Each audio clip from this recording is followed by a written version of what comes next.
Hi అండి, అందరు ఎలా ఉన్నారండి? మేమైతే చాలా బాగున్నాం. మీరు కూడా బాగుండాలని నేనైతే మనస్ఫూర్తిగా కోరుకుంటున్నా. ఈ వీడియో వచ్చేసి మంగళవారంది కంటిన్యూషన్ అండి. నైట్ డిన్నర్ కోసం అయితే చపాతీ పిండి అయితే కలిపి పెట్టుకున్నా. ఒక పక్కకైతే ఇంకో పక్క కర్రీ వేద్దామని కందికాయలు అయితే తీసి పక్కన పెట్టుకున్నానండి. ఈ కందికాయలు మీకు తెలిసైతే నాకైతే కామెంట్ చేయండి. మా రాయలసీమ సైడు ఎంతో ఫేమస్ కందికాయల కర్రీ. అందులో ఇవి అయితే ఉడకబెట్టుకొని కూడా తింటారు. ఉడకబెట్టుకొని తింటే కూడా చాలా బాగుంటుంది. ఉప్పు వేసి ఉడకబెట్టుకుంటే చాలా బాగుంటాయి. కర్రీ కూడా సూపర్గా ఉంటుందండి. చపాతీలకి, జొన్న రొట్టెలకి, రైస్ లేకైనా కాంబినేషన్ సూపర్గా ఉంటుంది కందికాయల కర్రీ. ఈ రెసిపీ చూపిస్తాం, మీకు కూడా నచ్చినట్లయితే ట్రై చేయండి. కందికాయలు అయితే ఒలిచి అయితే పక్కన పెట్టుకున్నా.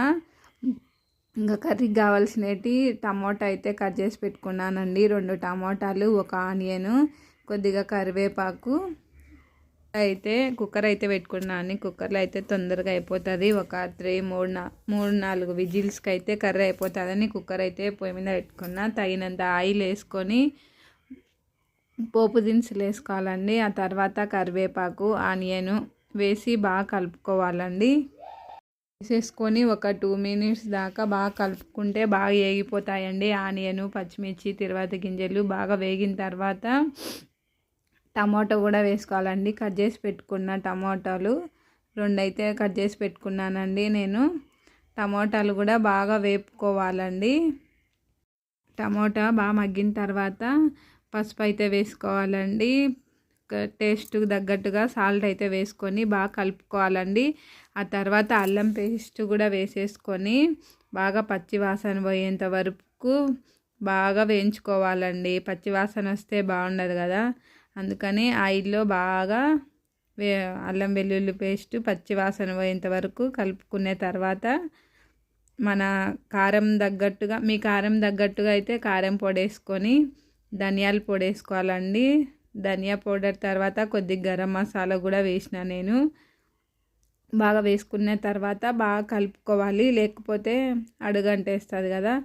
బాగా ఫ్రై చేసుకోవాలండి. ఇవి కూడా కారం పొడి, ధనియాల పొడి, గరం మసాలా బాగా కలుపుకున్న తర్వాత మన కందికాయలు అయితే కడిగి పెట్టుకున్నానండి. నేనైతే వేసేసుకోవాలి. కడిగి పెట్టుకున్న తర్వాత వేసేసుకొని అవి కూడా బాగా కలుపుకోవాలండి.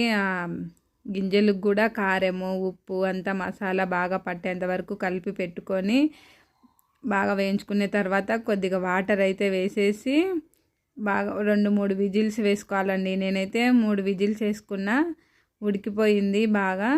ఇంకా తర్వాత కొత్తిమీర వేసి గార్నిష్ చేసి పక్కన అయితే పెట్టుకున్నానండి. ఆ తర్వాత చపాతీకి అయితే రెడీ చేస్తున్నానండి. చపాతీలు అయితే చేయడం అయితే స్టార్ట్ చేసినానండి. రాత్రి డిన్నర్కి వచ్చేసి మాకి కందికాయల కూర, చపాతీ అండి. సూపర్ కాంబినేషన్, బాగుంటుంది కందికాయల కర్రీ. చెప్పినా కదా ముందుగానే, చపాతీ లెక్కైనా అన్నం లెక్కైనా బాగుంటుందని. నేను చపాతీ ఎప్పుడు ఫోల్డ్ పెట్టి చేస్తానండి. మీరు ఎలాగ చేస్తారు? నాకైతే సింగిల్ పొర వేస్తే గట్టిగా ఉన్నట్టు ఉంటుంది, అందుకనే ఫోల్డ్ వేస్తాను నేను చపాతీ. ఇంకా బుధవారంది కూడా కంటిన్యూ వీడియో అండి.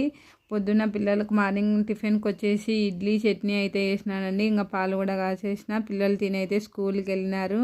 మధ్యాహ్నం లంచ్ కోసం వచ్చేసి బుధవారం కదా ఎగ్ రైస్ అయితే వేస్తున్నానండి పిల్లలకు. నాకైతే ఇంకా బుధవారం, గురువారం కానీ ఎగ్గే ఎక్కువ ప్రిపేర్ చేస్తామండి పిల్లలకు కానీ. మేమైనా అవే తింటాము. ఇంకా ఆ రోజు బుధవారం కాబట్టి పిల్లలకు ఎగ్ రైస్ తీసుకెళ్ళినానండి. ఇంకా ఈవినింగ్కు పిల్లలకు స్నాక్స్ చేయమన్నారండి. అందుకనే పిల్లల కోసం మ్యాగీ కావాలన్నారు. అందుకే మ్యాగీ అయితే రెడీ చేసేసినానండి. ఇంకా ప్లేట్లలో పెట్టేస్తే పిల్లలు అయితే తినేసినారు. ఇంకా తినేలోపు అయితే పాలు కూడా కాచేసి ఇంకా పిల్లలకు పక్కన పెట్టినా చల్లగా అవుతాయి అనేసి ఇంకా మ్యాగీ తినేసి పాలు తాగేసి ఇంకా ట్యూషన్కి అయితే వదిలిపెట్టేసి వస్తానండి. ఇంకా నైట్ డిన్నర్ కోసం అయితే